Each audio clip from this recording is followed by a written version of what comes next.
सुशील कराड आणि श्री कराड हे कुख्यात खुनी वाल्मिक कराड यांचे दोन चिरंजीव आणि वाल्मिक कराड सारख्या खुनी माणसाने आपल्या मुलांनाही सोडलं नाही।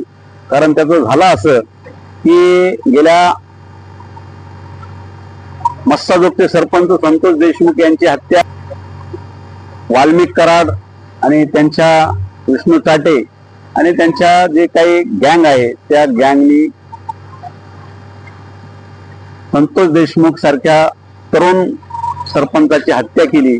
आणि हे प्रकरण एवढ्यावरच न थांबता परळी शहरामध्ये जेवढ्या हत्या झाल्या, बलात्कार झाले, दरोडे पडले, या सर्वांमाग एकच मास्टरमाइंड म्हणून ज्याची ओळख आहे ते म्हणजे वाल्मिक कराड।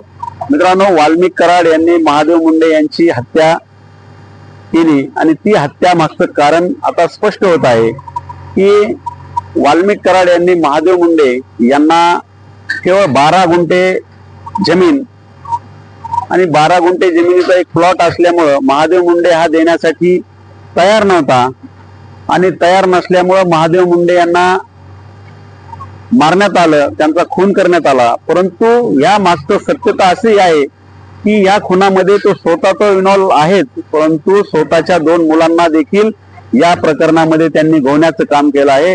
कारण एवढी मस्ती, एवढी दादागिरी आणि एवढा सत्तेची मस्ती यामुळे तेथील लोक वैतागले होते आणि वैतागून कोणीही बोलायला तयार नव्हतं की वाल्मिक कराड यांनी आजपर्यंत जेवढे खून केले त्या खुनाचे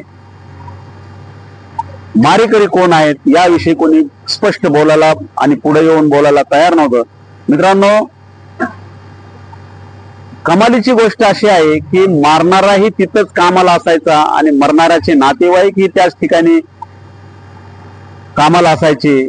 हे आपण कदाचित काही पिक्चर मध्ये किंवा सिरियल मध्ये बघितलं असेल। कारण मित्रांनो, ज्याचा खून झाला त्याचे नातेवाईक ही यांच्याच घरी कामाला असायचे आणि ज्याचा खून जो मेला आहे किंवा ज्याला मारला आहे तो बी यांच्याच घरी कामाला असायचा। असा धक्कादायक खुलासा परळीकरांनी मीडिया समोर किंवा खाजगीमध्ये बोलून दाखवत आहेत। मित्रांनो, ही खूप दुर्दैवाची गोष्ट आहे की वाल्मिक कराड यांनी आतापर्यंत जेवढे परळी शहरामध्ये केज, अंबाजोगाई या ठिकाणी जेवढे खून झाले त्या खुनामाग एकच आणि एकच म्हणजे वाल्मिक कराड यांचा हात आहे।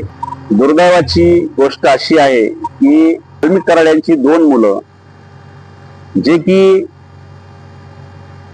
या महादेव मुंडे यांच्या खुनामध्ये सामील आहेत, परंतु त्याच्यापैकी सुशील कराड जो त्यांचा मुलगा आहे त्यांनी परवा पत्रकार परिषद घेतली आणि त्या पत्रकार परिषदेमध्ये त्यांनी असं सांगितलं की महादेव मुंडेचा आणि आमचा कुठलाही संबंध नाही, आम्ही महादेव मुंडे यांना ओळखत देखील नाही।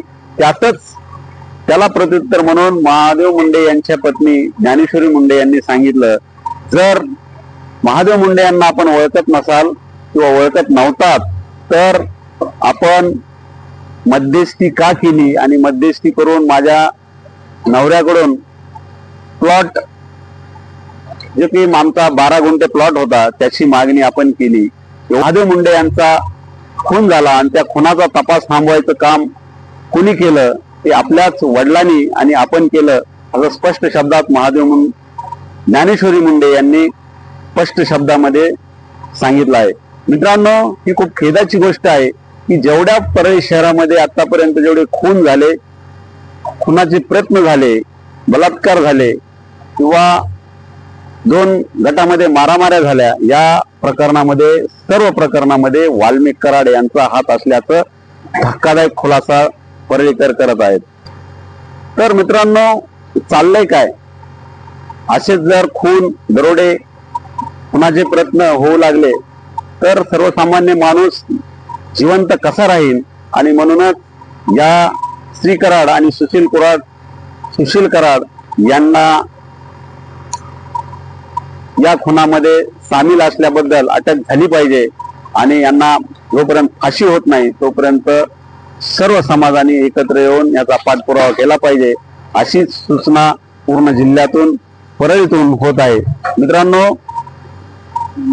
एकीकडं समाजसेवेचा आव्हानायचा आणि दुसरीकडे सर्वसाधारण लोकांचे मुडदे पाडायचे, हा कुठला म्हणजे देशामध्ये असे कुठलाही जिल्हा नसन. आपण बिहारला बनतो पण बिहार देखील याच्या पुढे चिल्लर आहे असं समाजातून चर्चा होऊ लागली आहे. कारण जे धनंजय मुंडे यांचे निकटवर्तीय म्हणून ओळखले जातात ते म्हणजे वाल्मिक कराड. आणि वाल्मिक कराड यांनी जेवढी काही आतापर्यंत माया जमा केली किंवा पैसा जमा केला, परवाच एक धक्कादायक खुलासा बाळा बांगर यांनी केला की 16,000 कोटीची प्रॉपर्टी वाल्मिक कराड यांच्याकडे असू शकते. कारण मला त्यांनी बऱ्याच वेळेस बोलून दाखवलं आहे. कारण मी त्यांच्याकडे 3 ते 4 वर्ष बरोबर होतो आणि जेवढे काही खून झाले आहेत त्यापैकी मी महादेव मुंडे आणि बापू आंधळे यांच्या खुनांविषयी मला पूर्ण माहित आहे. म्हणून माझा जबाब नोंदवायला पाहिजे आणि नोंदवला देखील. परंतु आजपर्यंत ह्या आरोपींना पोलिसांनी अटक का केली नाही हाच पडलेला प्रश्न आहे.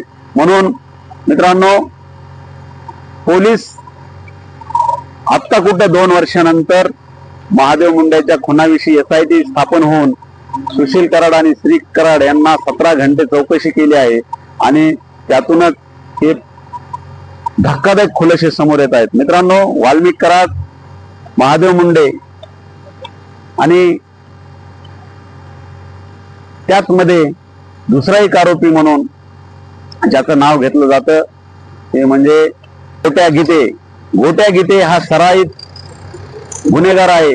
एखाद्या माणसाला जर वाल्मिक कराड यांनी सांगितलं की आपण एखाद्याच्या नरडीचा घोट घ्या, तर नरडीचा घोट घेण्याचं सोडून गोट्या गीते यांनी नरड्याचं मांस कापून आणलं आणि वाल्मिक कराड यांना दाखवलं. ही खूप खेदाची गोष्ट आहे. मित्रांनो, गोट्या गीतेसारखा आरोपी जर सर्वसामान्य गोरगरिबांचे लचके तोडत असेल तर अशा आरोपींना वेळेस ठेचलं पाहिजे, त्यांचं एन्काउंटर केलं पाहिजे. आणि मित्रांनो, गोरगरीब जनतेच्या जमिनी हडपण्याचं काम,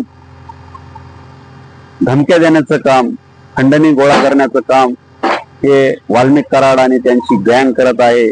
आणि याच्यामध्ये वाल्मिक कराडचे दोन्ही पोरं सामील आहेत. त्यामुळे मित्रांनो, वाल्मिक कराड आणि त्यांचे 2 जे श्री कराड आणि सुशील कराड जे आहेत त्यांच्यावर 302 प्रमाणे गुन्हा दाखल करून त्यांना अटक करावी अशी जिल्ह्यांची मागणी आहे.